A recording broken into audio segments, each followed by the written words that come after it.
Hi, I'm Lina. Welcome to Lina's Storybook, where we share the most unforgettable audio novels.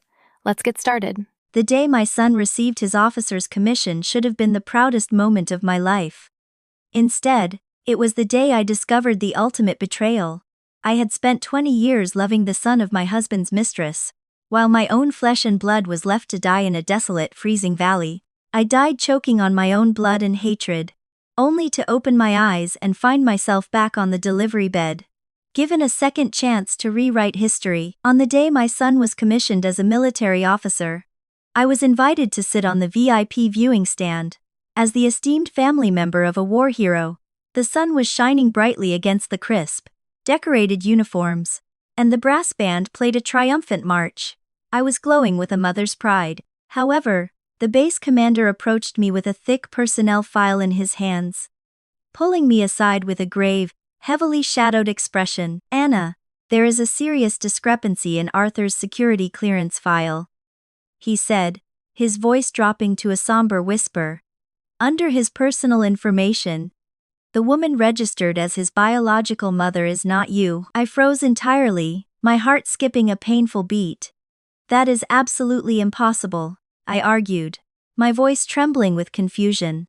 "My husband, Richard Vance, and I have raised him for over 20 years. The commander sighed heavily and pointed a weathered finger at the typed name in the official dossier. "Richard is undeniably registered as his father, but the mother's name clearly listed here is Sophia Mercer." Sophia Mercer. The name echoed in my mind like a gunshot. She was the widow of Richard's fallen comrade, the fragile orphan of a martyr, whom Richard had insisted on taking care of year after year. I stumbled back to my husband, my hands shaking violently as I confronted him with the horrifying truth. But Richard didn't even have the decency to look ashamed. Instead, he stood tall and spoke with brazen arrogance. "The pathetic weakling you gave birth to would have only brought shame to your legendary father's name." Richard sneered, his eyes filled with contempt. "Only the child that Sophia and I created is worthy of inheriting the title of a hero's descendant." Even my son, the boy I had poured my entire soul into, stepped forward to defend the man who had orchestrated this monstrous lie. "Mom, Dad was only doing what was best for me," Arthur said smoothly, his tone laced with chilling indifference. "Besides, I've called you Mom for 20 years, and enjoyed all your family's privileges. What more could you possibly be dissatisfied with?" In that devastating moment, the entire tapestry of my life unraveled. I finally understood that the son I had placed at the center of my universe was actually the bastard child of the mistress, Sophia, and my own innocent, helpless baby had been ruthlessly discarded by Richard in a poverty-stricken, freezing mountain valley to fend for himself. The moment he was born, the sheer absurdity of it all shattered my sanity. I had taken the child of my worst enemies and treated him as my greatest pride, using my late father's illustrious military records and political connections to pave a golden path for his career. The blinding hatred caused a violent rupture in my chest. I coughed up a mouthful of dark blood and collapsed, dying right there on the pristine asphalt of the parade ground. Then, I blinked. "Anna, look at our beautiful son. Listen to how loud and strong his cry is. He is absolutely born to be a general." The voice was unmistakably Richard's, but it lacked the gravelly age of his older self. I opened my eyes to the harsh fluorescent lights of a military hospital room. Richard was standing right by my bed, cradling a tightly swaddled infant, his handsome face illuminated by an uncontrollable triumphant pride. Staring at Richard's face, which was suddenly 20 years younger, the truth hit me with the force of a freight train. I had been reborn. I was back on the exact day I had given birth. This was the very day my poor, biological son was going to be thrown away into a desolate mountain village by this monster, left to rot and die. In my previous life, the child Richard currently held in his arms was the imposter who had stolen my son's identity, climbed upon my father's glorious legacy, and ascended to the highest ranks. He was the same ungrateful man who had stood before me on his commissioning day, urging me to be generous about my destroyed life. And Richard, the man I had devoted half my life to, had stood beside him righteously declaring that only his bastard son deserved to be a hero's heir. The memories fueled a tidal wave of sheer, unadulterated hatred. Ignoring the agonizing, tearing pain in my abdomen from the recent delivery, I forced my arms up and reached out toward him. "Give the baby to me, let me see him," I demanded, my voice raspy. Richard paused for a second, misinterpreting my frantic tone as the overwhelming excitement of a new mother. He smiled indulgently and handed the bundled baby over to me. I practically ripped the swaddling blanket open. Looking closely, the infant undoubtedly shared some of Richard's facial structure, but the shape of his eyes and the curve of his mouth belonged entirely to that despicable woman, Sophia Mercer. Fighting down the rising bile in my throat, I forced my hand to gently stroke the baby's cheek. I made sure my voice trembled, faking a tone of exhausted concern. "Richard, how is Sophia doing?" I asked softly. Wasn't she due to deliver her baby around the same time? A fleeting shadow of unnatural panic crossed Richard's eyes, but he quickly masked it with a bright artificial joy. She is doing just fine," he stammered slightly. "It is just that her baby was born incredibly weak and sickly, so the doctors had to rush the poor thing to the neonatal incubator immediately." He shifted his weight nervously. "You just gave birth, Anna. Your body is exhausted, so you need to rest. I'm going to head over and check on her.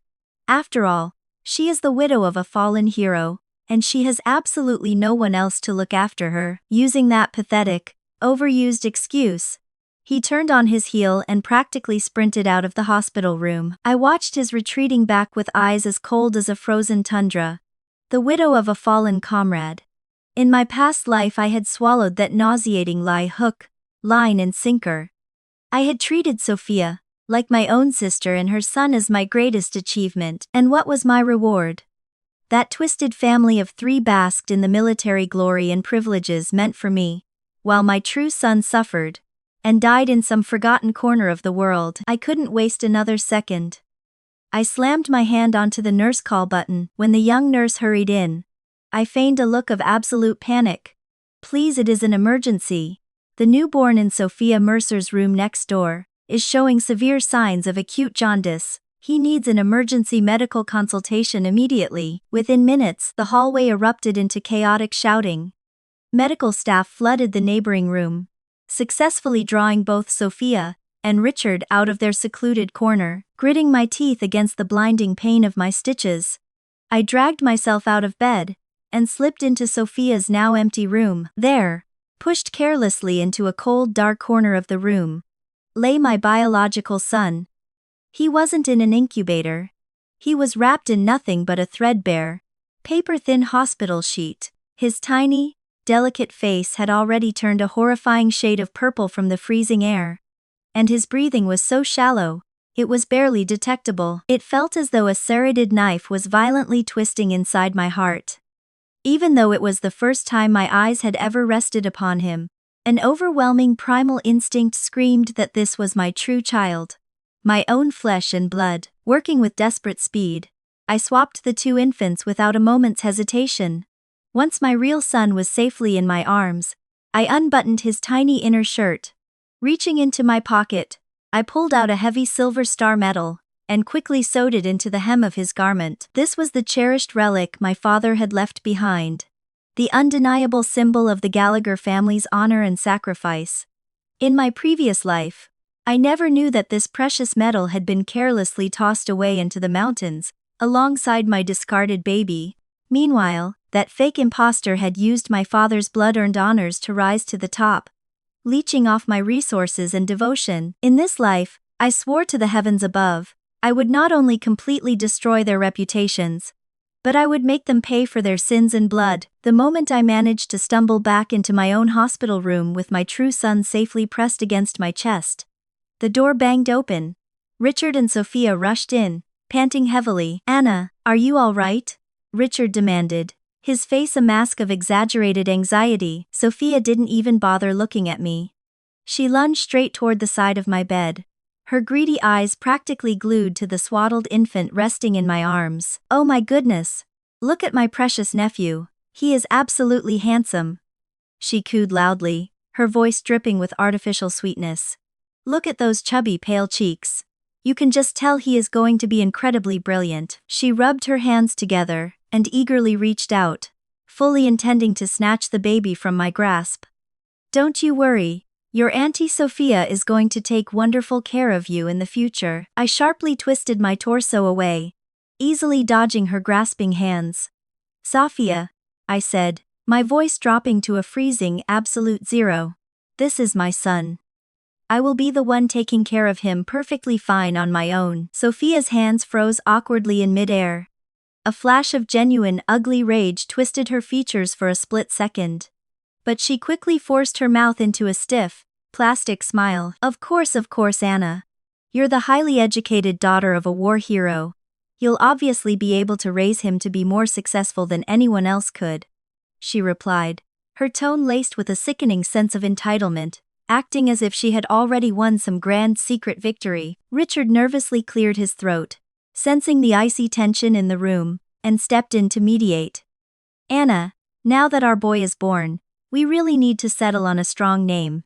I was thinking we name him Arthur Vance. Like the legendary king, he will conquer his enemies, secure his legacy, and build a great empire." Hearing that name sent a physical tremor of revulsion down my spine. In my past life, it wasn't until I was on my deathbed that I realized Richard and Sophia had secretly picked out the name Arthur for their bastard child months before he was even born. Hearing him suggest it now was the ultimate disgusting irony. I kept my face perfectly neutral and softly replied, "No. My father came to me in a dream recently. He told me that the baby's spirit needs grounding and peace. He said his name should be Liam. Liam Vance." "Liam." Richard's brow furrowed in immediate distaste. "That sounds entirely too soft. It is a poet's name, not a soldier's name. How can a boy named Liam be fit to be the eldest son of the Vance family?" Sophia immediately chimed in from the sidelines, eager to back him up. "Exactly, Anna. Arthur is so much more commanding and masculine. It sounds like the name of a boy who will grow up to be an absolute legend." I sneered internally, but forced a look of profound, melancholic grief onto my face. "It was my late father's dying wish, Richard. I simply cannot ignore it," I said, my voice trembling with fake sorrow.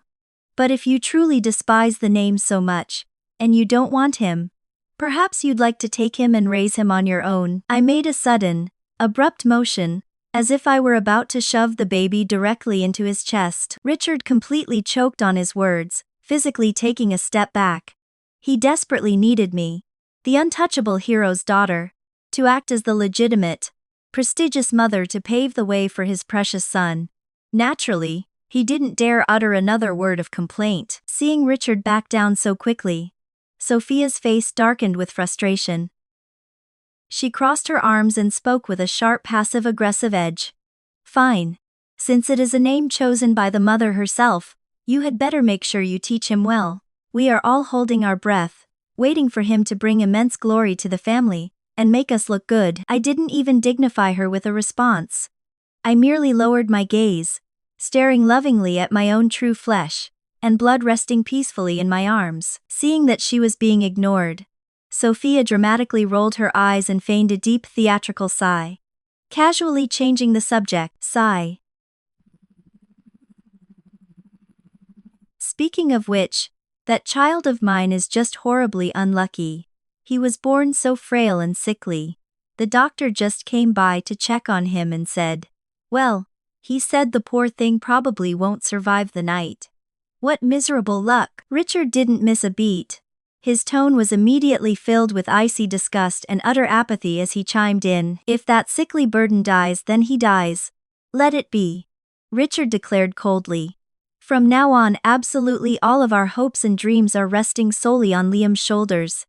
Anna, you must swear to raise him to be a brilliant success.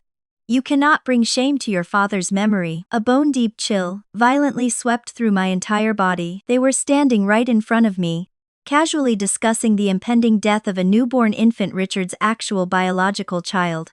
As if they were talking about throwing out a bag of rotting garbage. I couldn't suppress the morbid curiosity bubbling in my throat.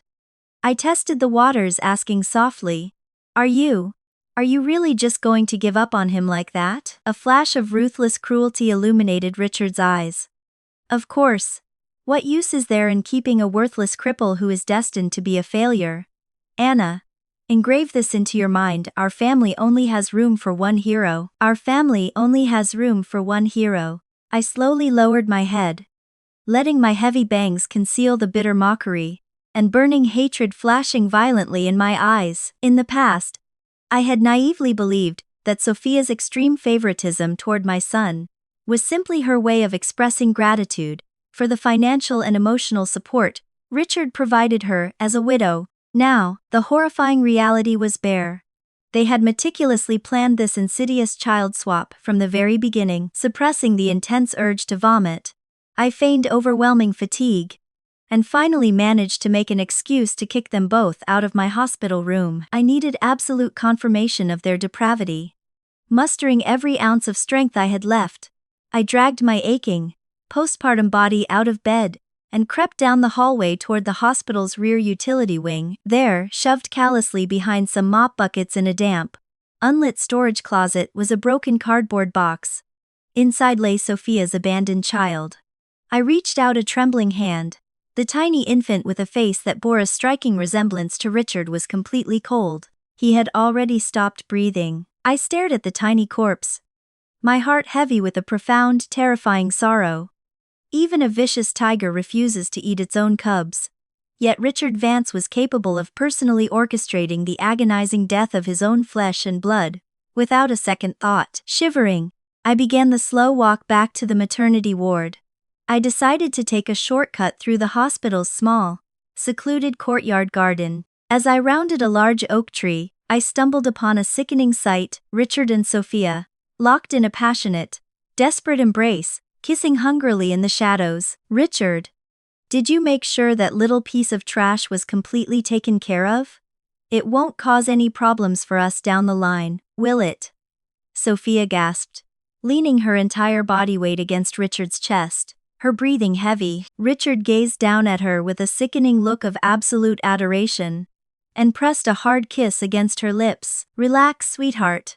Don't you trust me by now? Right now, your son is sleeping safely in her arms.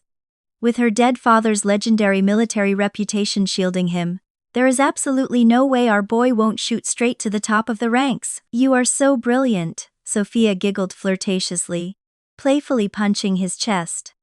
But that Anna woman, she is so stiff and frigid. Do you really think she is capable of raising our boy properly? Ha! Do you honestly think she'd dare to slack off? Richard scoffed arrogantly. Her father's prestigious honor is practically her entire reason for breathing.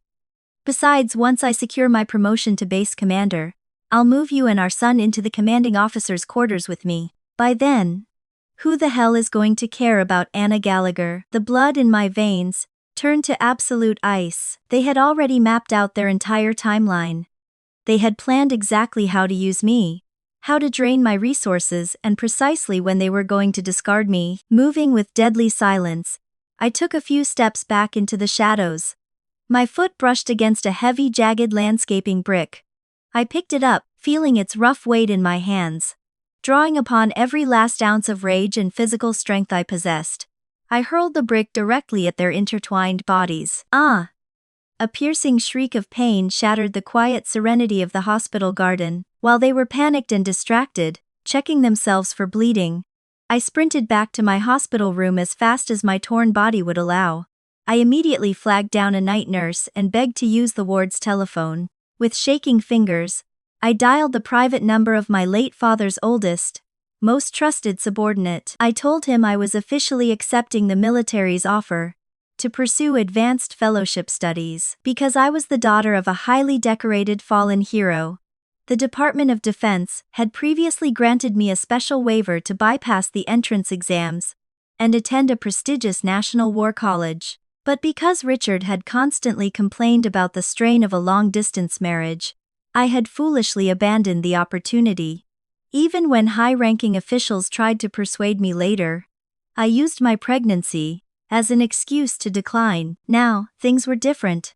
I was never going to sacrifice my future for a man who murdered his own child.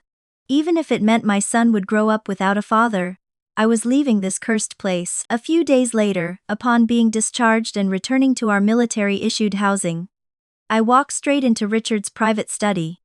I rummaged through his locked drawers until I found our marriage license. In my previous life, I was so blinded by love that I never closely examined the document.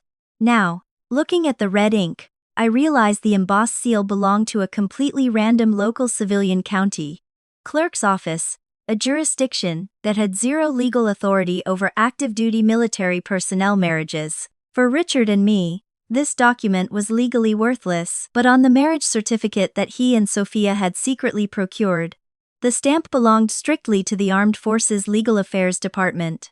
They were the ones officially recognized by the military as husband and wife. The marriage I had cherished and protected for my entire life was, in the eyes of the law, nothing more than a pathetic elaborate joke. I carefully folded the fake document and hid it deep in my belongings. It was better this way. Since our marriage was a fraud, absolutely no one would be able to legally stop me when the time came to take my son and disappear. Shortly after, Sophia was discharged from the hospital. Using the incredibly thin excuse of helping Anna during her postpartum recovery, she shamelessly moved her belongings directly into our home. Every single day, she dressed in expensive, flashy dresses.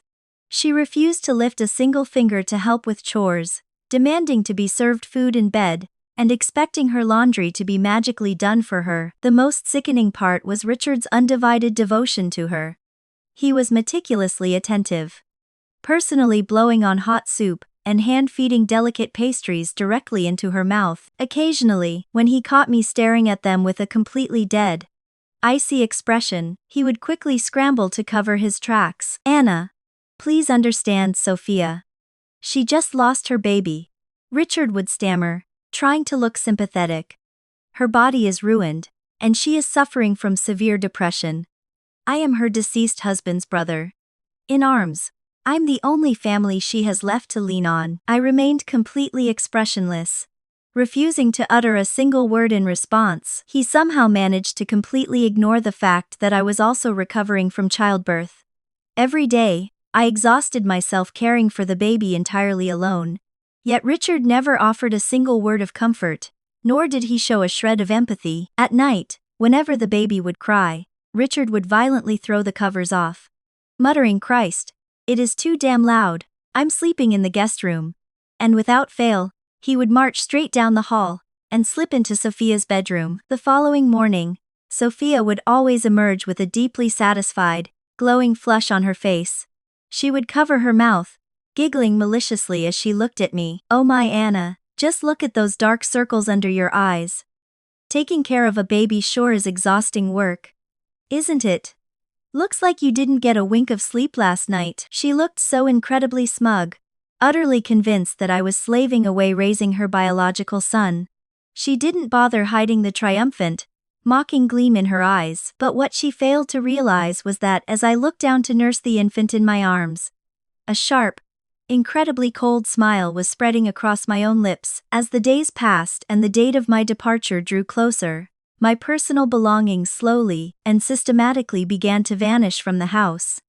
Richard, too wrapped up in his affair, didn't notice a thing. That was until one evening, when a military courier arrived at our doorstep and handed Richard an urgently stamped, classified envelope. Richard ripped it open.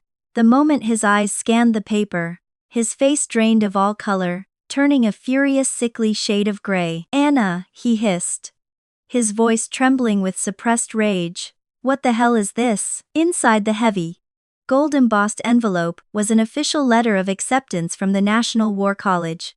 And right on the designated line for the recipient, printed in bold, black ink, was my name, Anna Gallagher. Without a moment's hesitation, I calmly reached out, snatched the letter from his trembling fingers, and tossed it straight into the burning fireplace without even glancing at it. I looked up at him, my voice dripping with practiced submissive sweetness. "Richard, did you forget? The military brass has been trying to get me to pursue my doctoral fellowship for ages.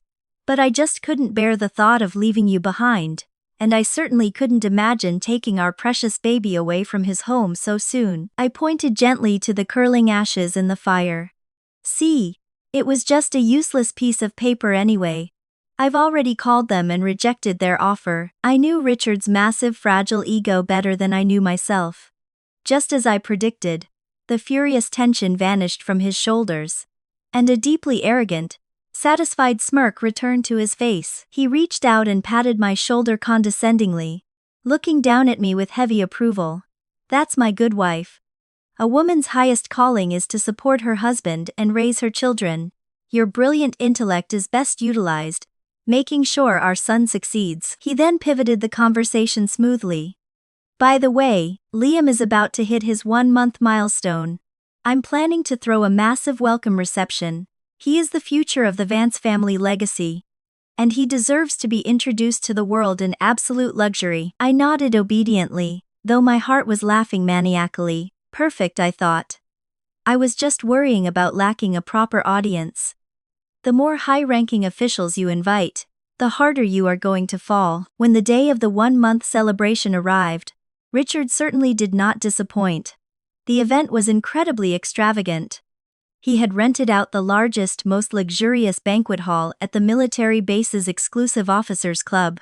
The room was packed with practically every influential politician, senior officer, and local socialite, in a 50-mile radius.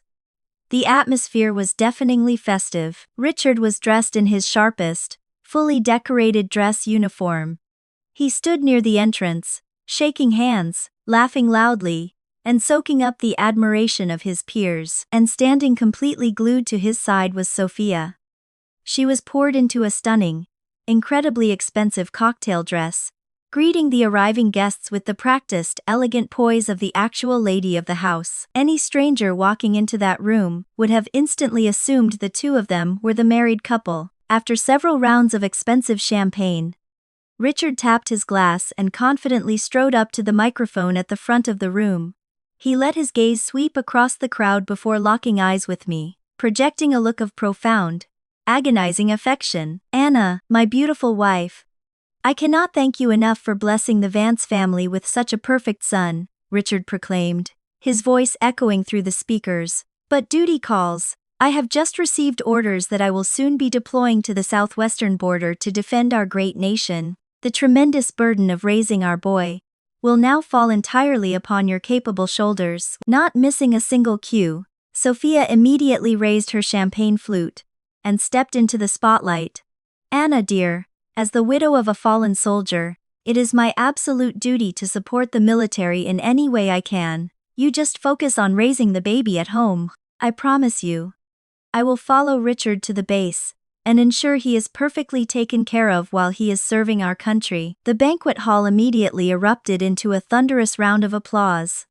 The guests were practically moved to tears, loudly praising the two of them as the ultimate, selfless examples of sacrificing the family for the good of the nation. Listening to their nauseatingly fake speeches, I was violently reminded of the exact self-righteous expression Richard had worn years ago, when he pressured me to abandon my own career for his sake. The two of them played off each other flawlessly, perfectly acting out the tragic sorrow of leaving the baby behind, while standing firm in their patriotic duty. Sitting at the head VIP table, the base commander nodded in deep visible approval. Look at this, the commander announced loudly. Even Sophia embraces this child as her own. It truly shows the incredible unity and moral fortitude of your household. He stood up and clapped Richard firmly on the shoulder.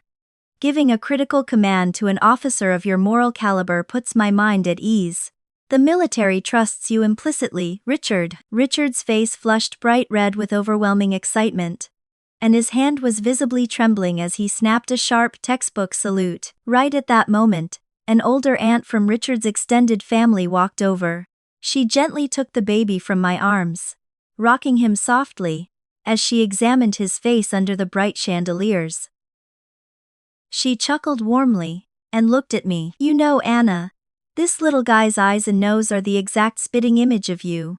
He is so incredibly handsome, just like his mother. Sophia's triumphant smile instantly froze on her face. She shot the elderly aunt a look of absolute venom, then practically sprinted across the room to snatch the baby out of the woman's arms. Raising her voice so the entire room could hear, Sophia aggressively corrected her. You need to get your eyes checked. This boy is an exact carbon copy of Richard. There isn't a single feature on his face that doesn't scream Vance." The elderly aunt was visibly humiliated by the sudden hostility, and awkwardly looked over at me for help. I merely responded with a slow, deeply meaningful smile. Sophia clutched the baby tightly against her chest, desperately trying to put on a show of profound maternal love for the gathered crowd. But suddenly, the baby began to squirm violently against her tight grip. Without any warning, he let out a piercing wail. A second later, Sophia let out a high-pitched shriek of horror. "Ah!" She looked down in absolute dismay. A massive warm wet spot was rapidly spreading across the delicate silk of her expensive cocktail dress. The humiliated aunt quickly stepped in to defuse the situation, reaching out for the crying infant. "Oh dear, the poor little guy just had an accident. Come here, sweetheart. Let's take you to the back room and get you into a dry diaper." Because Sophia only viewed the child as a political tool to secure her future, she possessed absolutely zero maternal instinct. Otherwise, she wouldn't have been so eager to dump him on me in my past life. Staring at the urine, soaking her designer gown, raw disgust flashed violently across Sophia's eyes. She immediately shoved the baby at the aunt and stormed over to the side, watching with crossed arms and a furious glare as the aunt began to undress him. But as the aunt gently unfastened the tiny buttons of the baby's inner shirt, the fabric naturally folded back. Under the bright lights of the banquet hall, the fine meticulous stitching was exposed, and nestled securely inside the hem was a heavy metallic object. The brass of the military medal caught the chandelier's light, reflecting a sharp cold gleam. Sophia's eyes locked onto the object, and her entire body went rigidly stiff. A blood-curdling, hysterical scream ripped from her throat. Richard, who was still floating on cloud nine from the commander's praise, scowled deeply at the interruption. He marched over, clearly irritated. "Sophia, what the hell is wrong with you? Stop acting like a lunatic." But Sophia was completely deaf to his reprimands. Her trembling finger pointed rigidly at the heavy object sewn into the infant's clothing. "That silver star!" she shrieked, her eyes wide with mounting terror. "Why is that metal sewn into this baby's clothes?" I casually smoothed out the skirt of my dress, looked her dead in the eye, and spoke with calm, devastating clarity. "That is the military medal. My father left me. I sewed it into my son's clothing, to ensure that he carries his grandfather's heroic spirit with him always." I tilted my head, my voice dropping to a dangerous whisper. "Do you have a problem with that?" Sophia looked as if she had been struck by a massive bolt of lightning. The color completely drained from her face, leaving her trembling violently from head to toe. She stared at the silver star medal, her eyes wide with an unrestrained feral panic. "Impossible," she hissed, her voice cracking as she glared at me with pure venom. That medal absolutely shouldn't be there." She cut herself off abruptly, clapping a hand over her mouth as if she had suddenly realized the fatal error of her words. But the damage was already done. The once deafening banquet hall had fallen into a heavy suffocating silence. The wealthy socialites, the politicians and the high-ranking military officers all exchanged bewildered, uneasy glances. No one could comprehend why the sight of a grandfather's war medal would provoke such an extreme terrified reaction from a family friend. One of the senior officers' wives, trying to ease the sudden bizarre tension, spoke up gently. "Sophia, dear, what exactly are you trying to say?" Sophia's face shifted rapidly between a sickening pale and a flushed guilty red.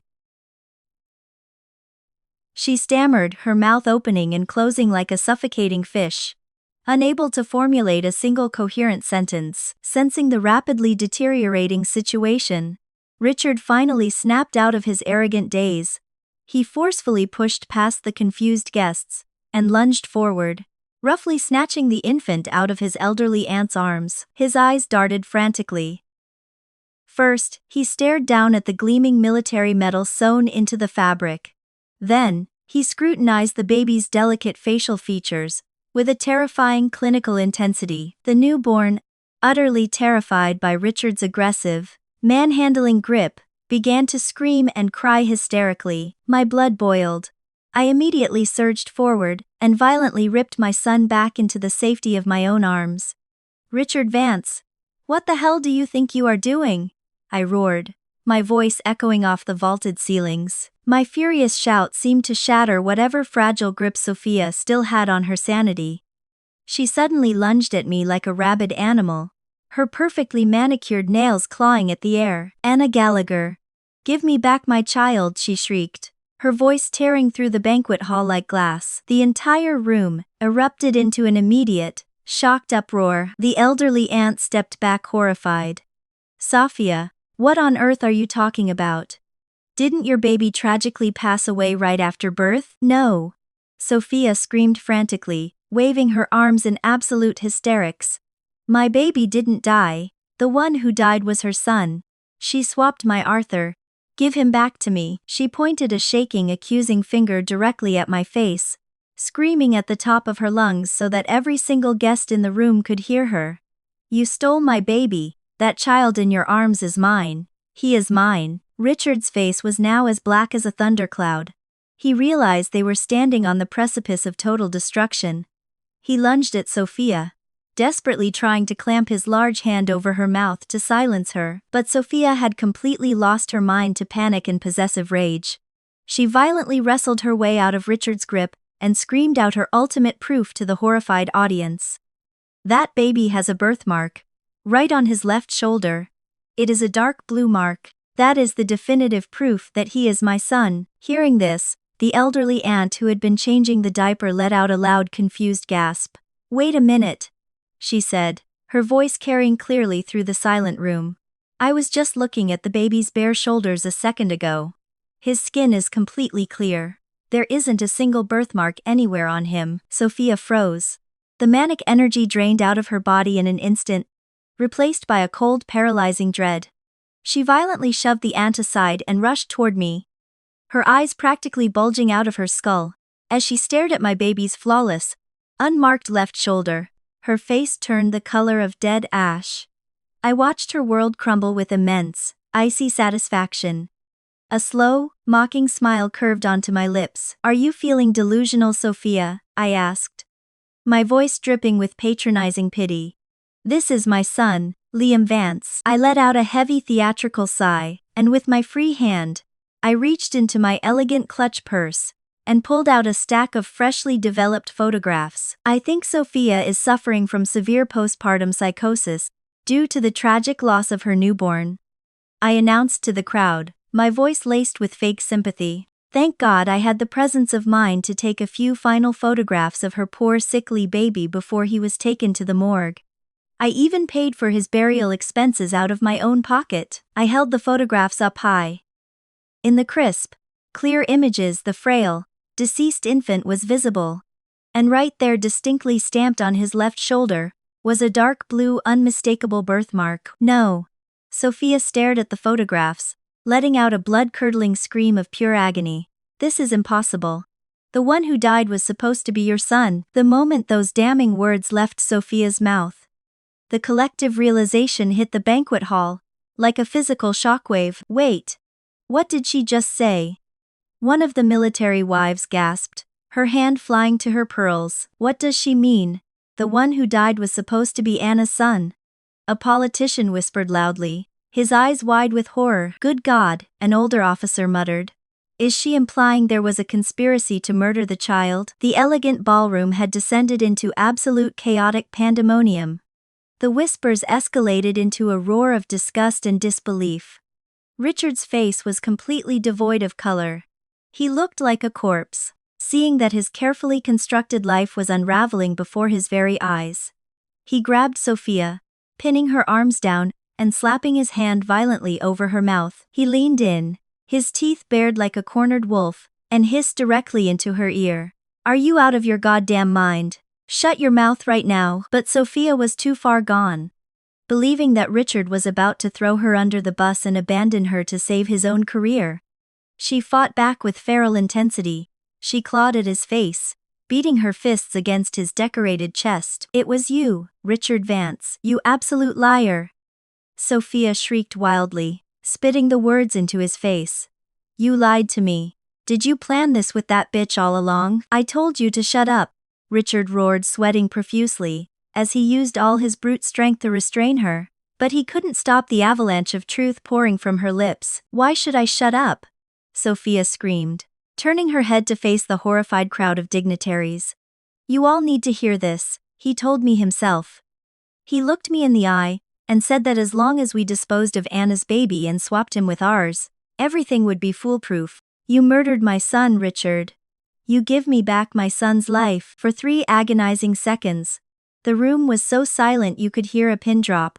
And then, the crowd exploded. My God, a literal baby swap. He murdered his own flesh and blood just to secure his career. And he actually killed the wrong baby. That is pure evil. He is an absolute monster. The glares of disgust, the furious shouts, and the sheer volume of verbal absolute contempt crashed down upon Richard and Sophia. Like a suffocating tidal wave, I took a slow step backward, moving toward the edge of the crowd, safely cradling my son against my chest. A profound icy thrill of victory washed over my soul. At the head table, the base commander's face had turned a furious mottled red.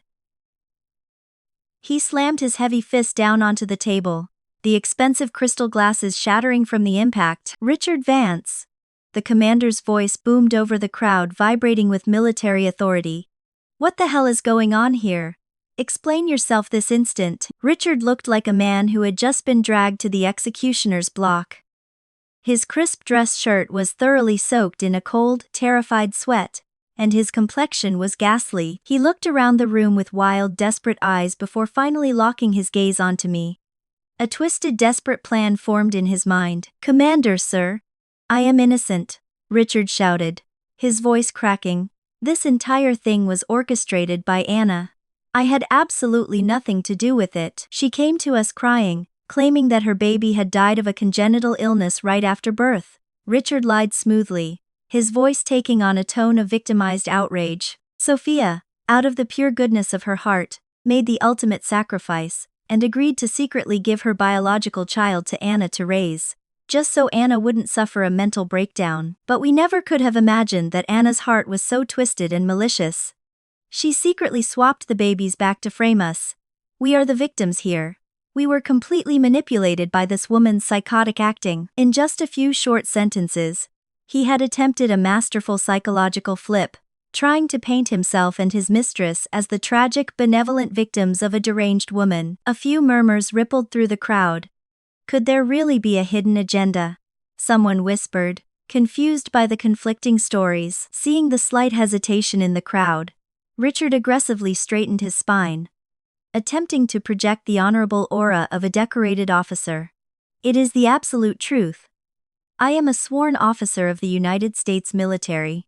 Why on earth would I ever murder my own child? It defies all logic. Richard pointed an accusing finger at me, his eyes burning with a desperate, self-righteous fury. Anna has been suffering from severe postpartum psychosis.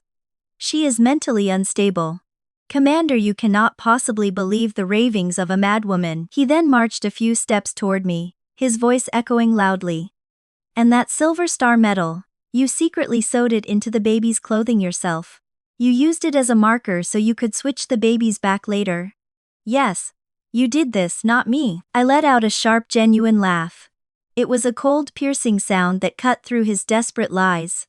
I turned to face the captivated audience, my posture tall and unyielding. Did everyone hear that? I asked loudly, my voice ringing with crystal clarity. He just admitted to it. He admitted that a swap took place. So Richard, let me ask you one simple question. Why did you agree to swap the babies behind my back in the first place? Richard's face instantly drained of whatever meager blood was left in it. He opened his mouth, but no words came out. I didn't give him a single second to recover. I drove the knife in deeper. If I hadn't taken the precaution of sewing my father's military medal into my baby's clothing as a secret identifier, if I hadn't realized what you were doing and swapped my true son back, the dead infant currently rotting in the hospital morgue would have been my child. The sheer, overwhelming hatred, and the phantom terror of what could have been surged through my veins like liquid fire. I stepped forward, raised my hand, and channeled every ounce of my strength into a vicious echoing slap across Richard's face. The loud crack silenced the entire room. Plotting to murder your own flesh and blood. Are you even human? I spat, my voice dripping with absolute disgust. Without looking at his stunned, red-marked face, I turned to the VIP table. Commanders, distinguished guests. At first, I foolishly believed that the hospital staff had simply made a tragic mistake in the chaos of the maternity ward, and accidentally switched our babies. But I never, in my wildest nightmares, imagined that my own husband and his mistress had actively conspired together, completely destroying a life, just so their bastard child could steal my late father's legacy and military privileges. My son barely escaped with his life, and now, standing in front of you all, they actually have the audacity to turn around and slander me. Richard was completely frantic now. His eyes were completely bloodshot. Anna, stop spewing your venomous lies. You have absolutely no proof. Sophia, her face stained with tears and smeared makeup, glared at me with pure, unfiltered hatred. Stop acting, my son is dead, and yours is perfectly alive and healthy. That is all the proof anyone needs. But their contradictory, hysterical excuses could no longer buy them a single ounce of sympathy from the crowd. The guests looked at them as if they were rotting garbage. Richard opened his mouth to formulate another lie. But the base commander had heard enough. Shut your mouth, the commander roared, his voice thunderous. Richard Vance, do you honestly think the officers and leaders in this room are completely devoid of basic judgment? Richard's face flushed violently. Commander, sir, I swear on my life, I didn't do this. Please, you have to let me explain. The commander's expression was carved from stone. He didn't even look at Richard as he delivered the fatal blow. Effective immediately, Major Richard Vance. You are stripped of all duties and suspended from active service. Your deployment orders to the southwestern border are officially revoked. As for your alleged criminal activities, the military police and the Judge Advocate General's office will be taking you into custody for a full investigation. Richard's knees completely gave out. The arrogant, rising star of the military collapsed onto the expensive carpet, his face the color of death, his chest heaving with panicked breaths. After dispensing his absolute judgment, the base commander turned his gaze toward me. His hardened features softened significantly, offering a look of profound respect and pity. Anna Gallagher, he said gently. It is my failure as a commanding officer that I allowed such a monster into our ranks. I am deeply sorry for the immense suffering you and your child have endured. Whatever you decide to do moving forward, regarding Richard, the military will fully support and respect your personal decisions. Hearing the commander's explicit, public backing, the final weight lifted off my shoulders. I no longer had anything to fear. Thank you, Commander, I replied smoothly, my voice steady and resolute. I have already submitted a formal request for a divorce to the legal department. Additionally, my acceptance letter to the National War College has arrived. I will be taking my son and leaving to pursue my doctoral fellowship immediately. Richard wouldn't dare raise his voice at the base commander, but he had absolutely no reservations when it came to me. He scrambled to his knees, his face contorted in an ugly, desperate sneer. What the hell kind of pipe dream are you living in? That acceptance letter was burned to ashes by your own hands. I watched you do it. Don't forget, Anna. I am the head of this household. I am your entire world. Where exactly do you think you can go without me? I looked down at his pathetic, ignorant face and offered him a smile full of profound, mocking pity. Richard, your level of intelligence is just as pathetic as your moral character. I replied coolly. That letter was merely a ceremonial notification telling me I could attend. The actual official military transfer orders were already processed and approved by the Defense Department long before I ever decided to expose you tonight. The only reason I burned that letter in front of you was to make you feel safe, so you would comfortably dig your own grave. My words completely shattered his reality. He lost all control, screaming like a lunatic. Anna, I am your legal husband. As long as I don't sign the papers, you can't go anywhere. You are trapped with me for the rest of your life. Realizing he was making a scene, he desperately tried to claw back some semblance of dignity, forcing his tone to soften into a sickening, manipulative plea.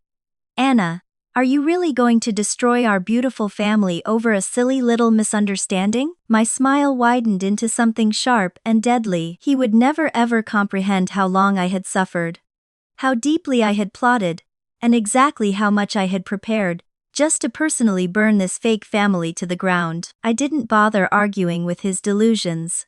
Instead, I calmly reached into my purse and pulled out an old heavily folded document.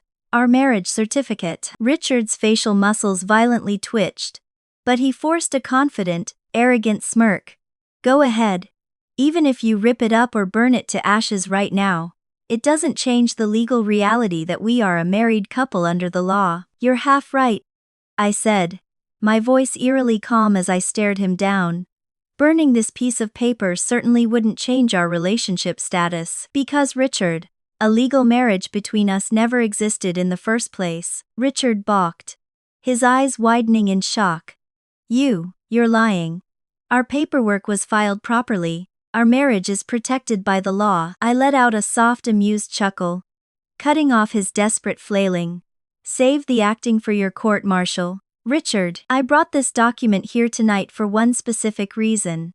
I wanted to ask you, in front of the commander and all these witnesses, where exactly did you procure this incredibly realistic prop? The moment those words left my mouth, the banquet hall erupted in a fresh wave of horrified whispers. Good Lord. Is she saying the marriage certificate is forged? That is impossible. It looks completely legitimate. I raised my voice, ensuring it carried to every corner of the room. The authenticity can be verified in 10 seconds.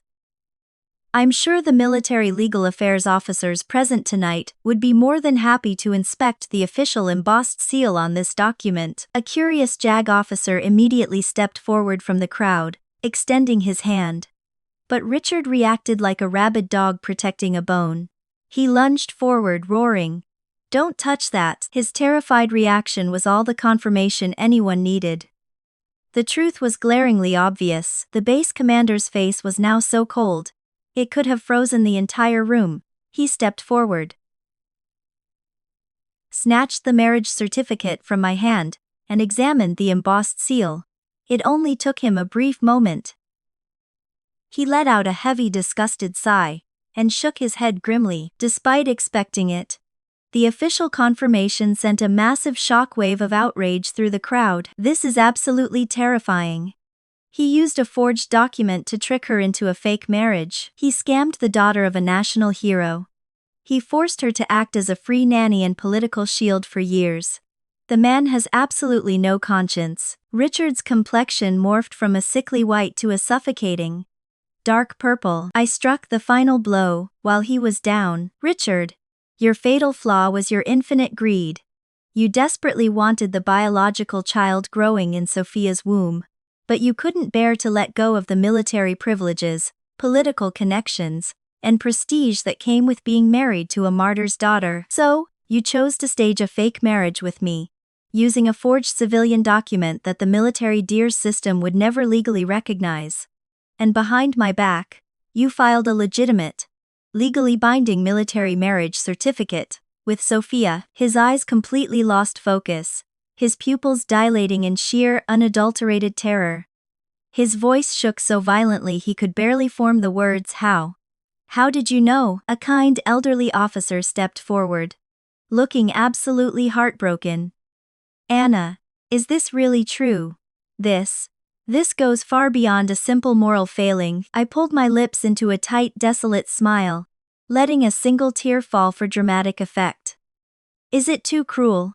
What is infinitely more cruel is that the biological son they conceived under their true legal marriage, they personally strangled to death. And I, from the very beginning to the bitter end, was nothing more than an empty disposable political shield they used to secure their future. If anyone is looking for the genuine, legally binding marriage certificate, you will undoubtedly find it hidden away in Sophia Mercer's private bedroom, I announced, my voice carrying an icy certainty across the silent banquet hall. I imagine that single piece of paper is the entire foundation of the absolute arrogance she has displayed tonight. There was actually no need for the military police to conduct a search. Sophia's visceral, horrifying reaction had already proven everything I said was undeniably true. She stood frozen for a moment. And then the dam broke. "Richard, have you gone completely mute?" she shrieked, her voice tearing through her throat, as she violently grabbed his uniform jacket. "Are you just going to stand there and watch this vicious bitch pour dirty water all over me?" In this moment, Sophia, the true, legally recognized wife, had become nothing more than a suffocating burden to Richard. The final straw threatening to break the camel's back and drag him into the abyss. Richard looked at her with unvarnished disgust. With a vicious snarl, he violently shoved her backward. "Shut your mouth. Haven't you caused enough of a disaster tonight?" he roared, then executing a truly sickening display of psychological whiplash. He turned back to me, his features instantly softened, attempting to project a facade of profound desperate sincerity, acting as though the horrific betrayals I had just exposed were merely a trivial misunderstanding. "Anna, please, look at me," Richard pleaded, his voice trembling with manufactured emotion. "Everything that has happened in the past, it was just a terrible nightmare. My mind was clouded, I was foolish, and I allowed you to suffer unjustly." He took a step toward me, holding out his hands in supplication. "But I'm awake now. Anna, I swear to God, as long as you just nod your head and agree to stay, we can start over. I will spend every single day of the rest of my life making up for my sins. I will give you the world." I held my true son tightly against my chest, staring at Richard with a gaze that could freeze boiling water. "Save your pathetic speeches for the military tribunal, Richard. Now, get out of my way." But Richard was relentless, completely consumed by his narcissistic delusion that he could still salvage his career. "Anna, you cannot leave. Look at our child, he needs a father. A respectable woman like you shouldn't be out in the world fending for yourself.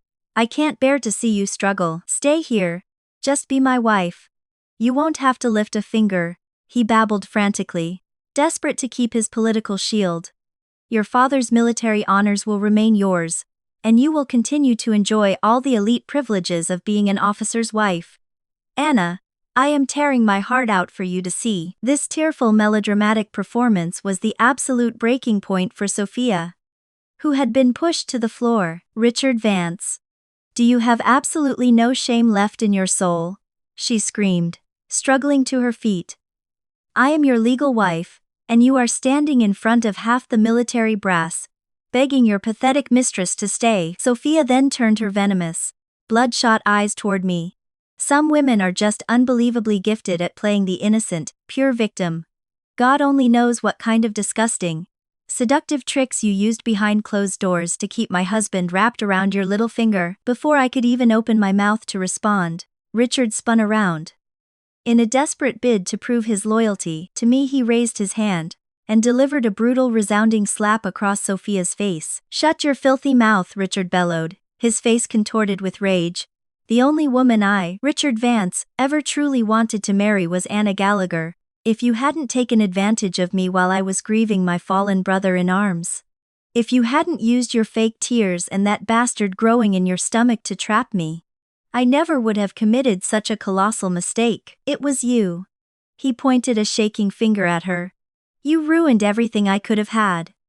You are the one who stood between Anna and me." This ultimate betrayal, this complete reversal of the truth, struck Sophia like a physical blow.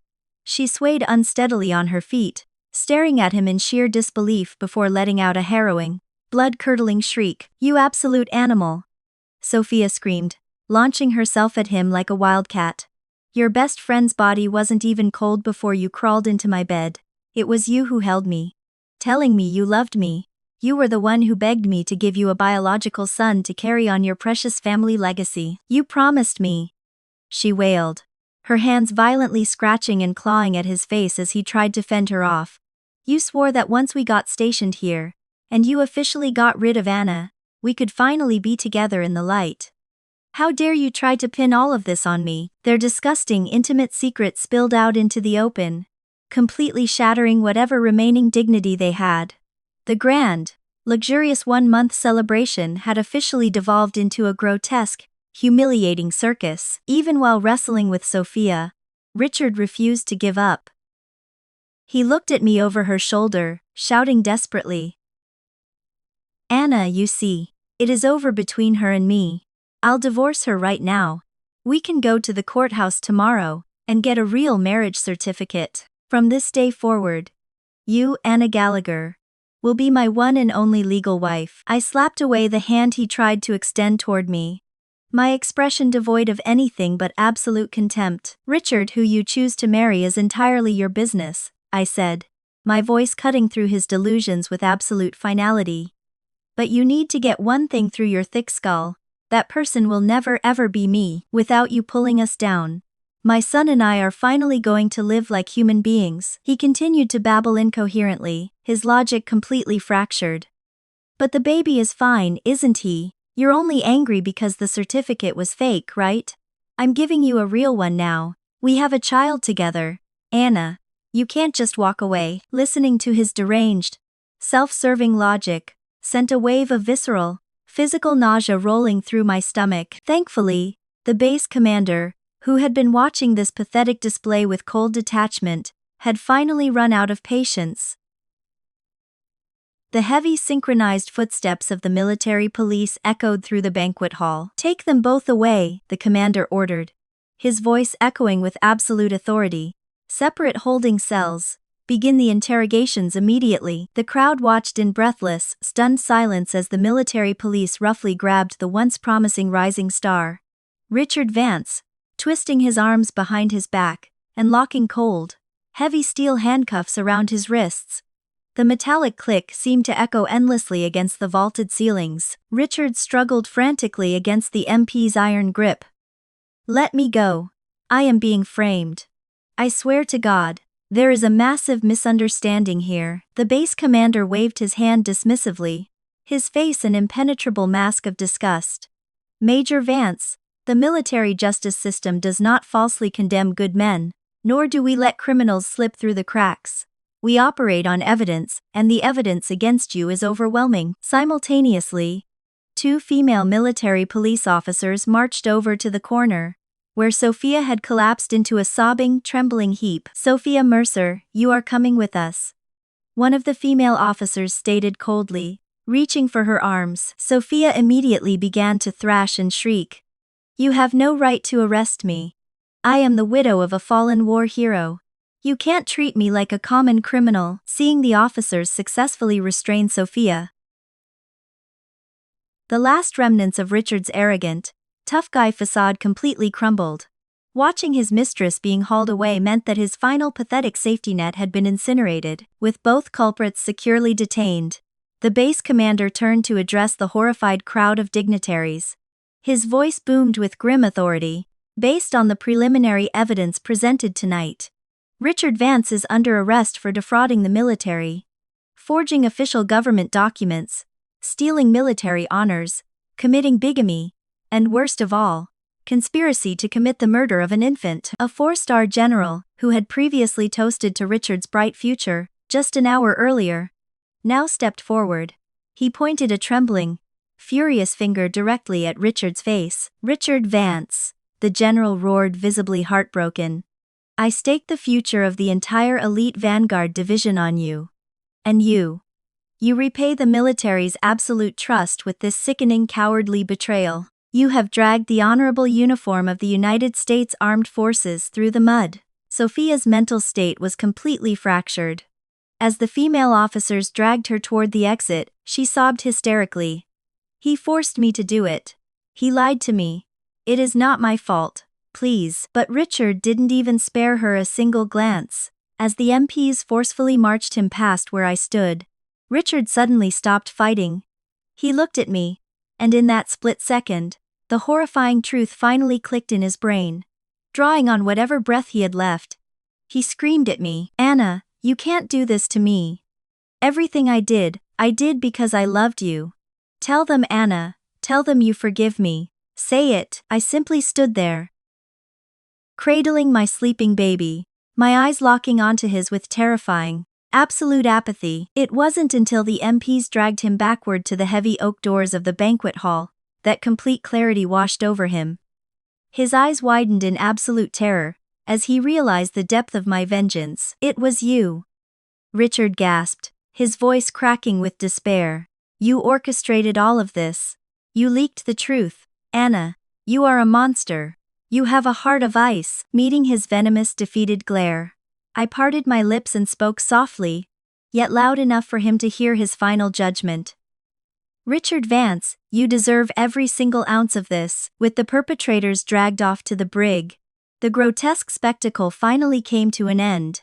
The guests, their minds reeling from the sheer magnitude of the scandal, quietly offered their respects and began to file out of the hall. An elderly general's wife approached me, placing a warm, comforting hand on my shoulder. Anna dear, trusting the wrong man was never your fault.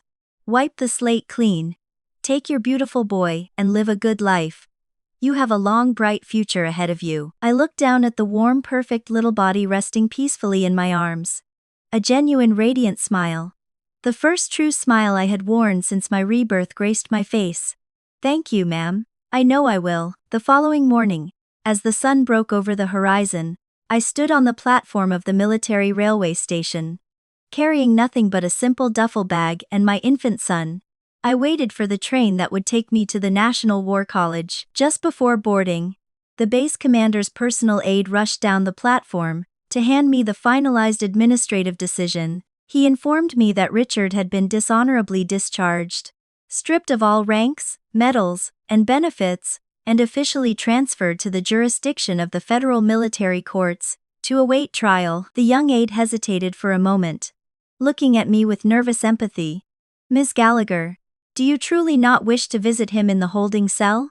Just to see him one last time? I slowly shook my head, turning my gaze to the golden, rising sun illuminating the tracks.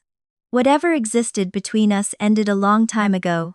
Long before the judge will ever strike his gavel. The journey to the National War College felt less like a simple train ride, and more like crossing the threshold into a second life.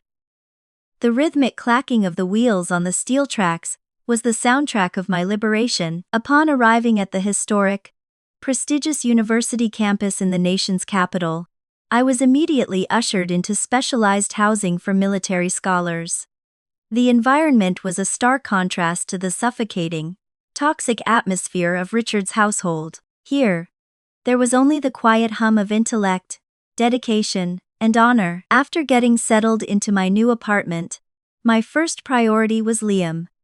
I enrolled my son in the university's highly vetted exceptional childcare center, completely ensuring his safety and well-being. While I attended my rigorous seminars, with Liam thriving in a nurturing environment, I threw myself entirely into my academic pursuits. For years, I had suppressed my brilliant intellect to play the role of the dutiful, obedient wife. Now the chains were off. I immersed myself in defense strategy, geopolitical analysis, and military history. My days were grueling, filled with massive volumes of reading and late-night thesis writing. But my life had never felt so profoundly fulfilling and busy. I quickly rose to the top of my doctoral cohort. My professors, many of whom remembered my father's legendary tactical mind, were astounded by my natural aptitude. I wasn't just surviving, I was rapidly building a formidable reputation in the exact world Richard had desperately tried to steal from me. Occasionally, news from the outside world would filter through the thick academic walls. A few months into my studies, the military tribunals concluded. I read the brief, sterile reports in the Military Gazette with a detached sense of satisfaction. The evidence against Richard was insurmountable. Between the forged documents, the embezzlement of military benefits, and the horrifying testimony regarding his attempt to discard a newborn in the freezing wilderness, the judges showed absolutely no mercy. He was sentenced to 25 years in federal military prison. Sophia Mercer did not fare much better. Despite her desperate attempts to paint herself as a victim of Richard's manipulation, the prosecutors uncovered a mountain of evidence proving her active, malicious participation in the baby-swapping conspiracy. Her status as a martyr's widow was permanently revoked, and she was sentenced to 15 years in a maximum security women's penitentiary. Justice had been served. The two monsters who had conspired to murder my child and steal my life were now locked away in concrete cages, entirely stripped of the prestige, wealth, and power they had sacrificed their souls to obtain. I never replied to the frantic, begging letters Richard attempted to send me from his cell. I simply tossed them into the fireplace, watching his desperate handwriting curl into black ash, just as I had done with his career. Years flowed by in a peaceful, relentless rhythm. My doctoral thesis on asymmetrical warfare was published to widespread acclaim, earning me a prestigious advisory position at the Pentagon. I was no longer just the daughter of a war hero. I was Dr. Anna Gallagher, a highly respected geopolitical strategist in my own right, and Liam grew beautifully. Away from the toxic corruption of his biological father, my son blossomed into a brilliant, fiercely compassionate, and energetic toddler. He had my father's sharp, calculating eyes and a laugh that could light up the darkest rooms. I had protected him from the cruel fate Richard had designed for him, and in return, he gave me a reason to push harder every single day. Several years later, after the sting of the past had long since faded into a distant memory, I received an unexpected letter forwarded from my old military base. I sat at my solid oak desk, the late afternoon sun streaming through my office window, and carefully sliced the envelope open. According to the letter from an old comrade, both Richard Vance and Sophia Mercer had finally finished serving their drastically reduced sentences and had been released from prison. The very first thing the two of them did upon tasting freedom was officially file for divorce. The letter detailed how Richard, now a broken aging felon with a dishonorable discharge, had frantically searched the country trying to find my whereabouts. But times had changed drastically. The once handsome, brilliant young officer was now nothing more than a ruined, forgotten laughingstock whom nobody wanted to associate with. As I read the words, I felt absolutely nothing. No anger, no sorrow, not even a flicker of vindication. They were ghosts from a life I had completely discarded, and their misery was entirely of their own making. The letter from my old comrade was thick, its pages filled with the grim, inevitable conclusion of two lives built entirely on deceit and cruelty. I read through the paragraphs, my expression remaining completely neutral as the final chapters of Richard and Sophia's miserable existence unfolded before my eyes. Sophia Mercer, having been completely stripped of her manipulative charm, her youth, and the illegitimate son she had banked her entire future on, had absolutely nothing left to lose. Upon her release from prison, she found herself destitute, universally despised, and entirely unemployable. The military community had permanently blacklisted her, and polite society shunned her like a walking plague. With her life in ruins, Sophia directed every single ounce of her festering, toxic hatred toward the only person left, Richard. She spent her days haunting the dilapidated doorstep of Richard's inherited childhood home, screaming, crying, and hurling vicious curses at him, for anyone in the neighborhood to hear. The two of them, who had once passionately conspired together in the shadows to murder an innocent infant and steal my family's legacy, had completely transformed from intimate co-conspirators into mortal, bloodthirsty enemies. They relentlessly blamed each other for their agonizing downfall, their shared existence reduced to a miserable, suffocating hell of mutual resentment. The letter described how the local police were frequently called to the old Vance estate to break up their violent, screaming matches.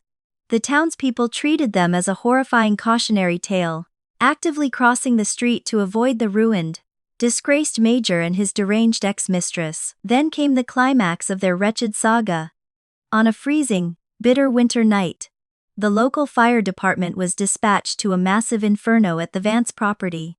A terrifying, uncontrollable fire had engulfed the old wooden house, the flames roaring so high, they illuminated the dark winter sky. By the time the fire engines arrived and finally managed to extinguish the blaze, the house had been reduced to a smoldering pile of black ash and charred timber. When the investigators dug through the smoking ruins, they made a gruesome discovery.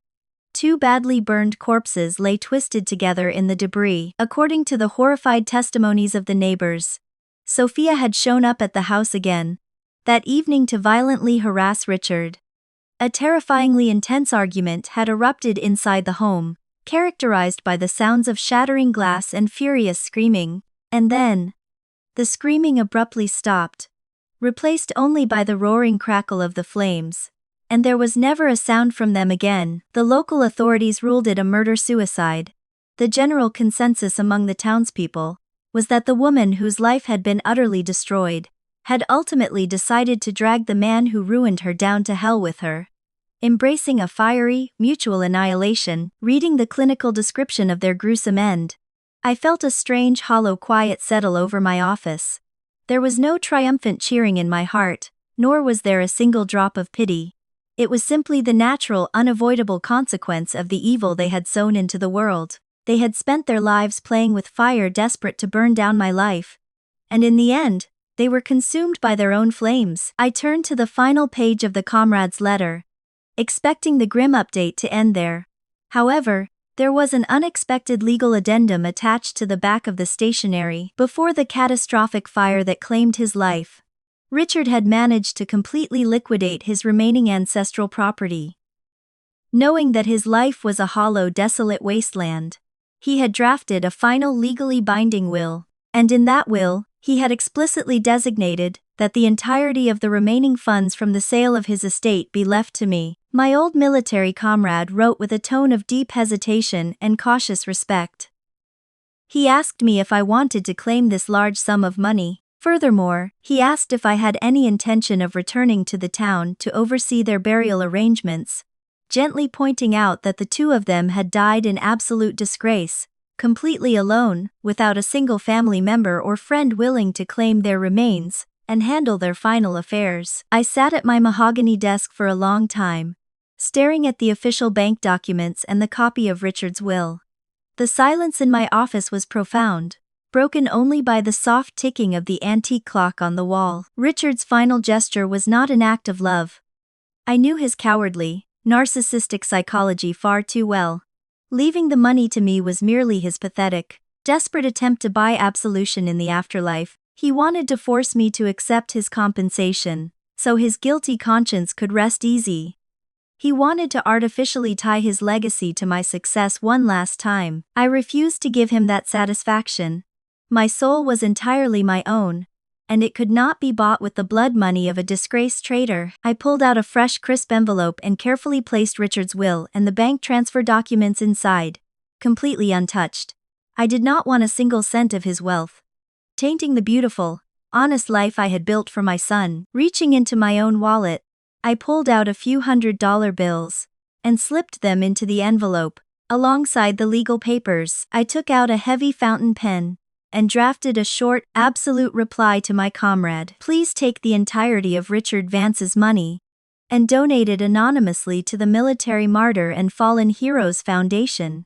I wrote, my handwriting sharp and uncompromising. Let the wealth he hoarded serve the families of true honorable soldiers, the very people whose sacrifices he tried to mock and steal. As for the cash I have enclosed in this envelope, consider it a final transaction on behalf of my son.